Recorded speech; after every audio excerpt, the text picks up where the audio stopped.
அஸ்ஸலாமு அலைக்கும் ஃப்ரெண்ட்ஸ், எல்லாம் எப்படி இருக்கீங்க? நல்லா இருக்கீங்களா? நம்ம வீட்டு தோட்டம் உங்களுக்கு கொஞ்சம் சுற்றி காட்டலான்னு இருக்கேன். தோட்டம்னா ரொம்ப பெருசாலாம் இல்லை, சும்மா சிம்பிளாக வச்சுருக்கேன் நான். இது பாருங்க, இது கண்ணால முருங்கை இலை. இது வந்து நல்லா சளிக்கெல்லாம் ரொம்ப நல்லது, அதுக்காக இந்த செடி வச்சுருக்கேன். இந்த செடி இது ரொம்ப நாள்லாம் ஆகலைங்க, ஒரு 3 மாதம்தான் ஆகுது இந்த செடி வச்சு. இவருங்க நல்லா எப்படி காய் கொத்து கொத்தாக இருக்குது.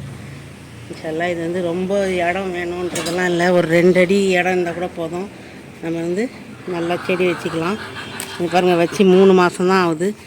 நல்ல எப்படி அருமையான ஹெல்த்தியான ஒரு சுண்டைக்காய் செடி நம்ம நல்லா வளர்ந்துருக்கு. கட் பண்ணிக்கிறேன். அப்படியே சாஞ்சிடுச்சு, இந்த நேற்று மழை பெஞ்சதில் அப்படியே சாஞ்சிடுச்சு. அதனால் நான் இப்போ வந்து கட் பண்ணிடுறேன்.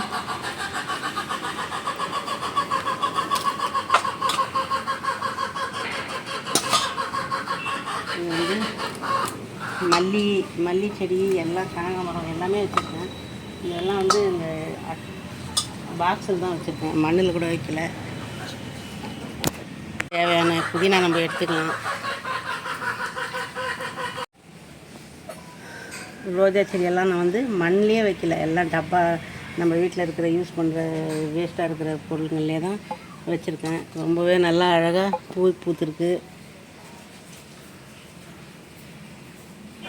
ரொம்ப சின்ன மரம் தான். இதில் வந்து நல்லா நிறைய காய், நேற்று மழை பெய்ய பார்த்து பூரா பூவை கொட்டிடுச்சு. அதனால் நான் அந்த முருங்கைக்காய்லாம் கட் பண்ணிட்டேன்.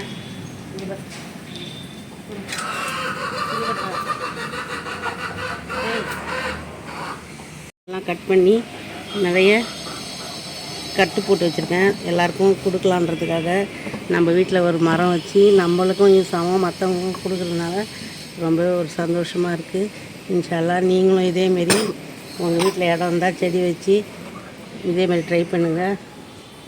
முடிஞ்ச வரைக்கும் ரொம்ப நல்லா சந்தோஷமாக இருக்கும். நம்ம வீட்டில் காய்த்த முருங்கைக்காய் நம்ம மற்றவங்களுக்கும் கொடுக்குறோன்னும் போது சந்தோஷமாக இருக்கும். கொய்யாவும் ரொம்ப சின்ன மரம் தான். இதில் வந்து அடிக்கடி நம்மளுக்கு கொய்யா நிறைய கிடைக்கும். இதுவும் நம்ம தோட்டத்தில் நல்லா இருக்கும். இன்ஷால்லா இதே மாதிரி நீங்கள் இந்த வீடியோ பிடிச்சிருந்தால் உங்களுக்கு லைக் பண்ணுங்கள், ஷேர் பண்ணுங்கள், கமெண்ட் பண்ணுங்கள், சப்ஸ்கிரைப் பண்ணுங்கள். அஸ்ஸலாமு அலைக்கும்.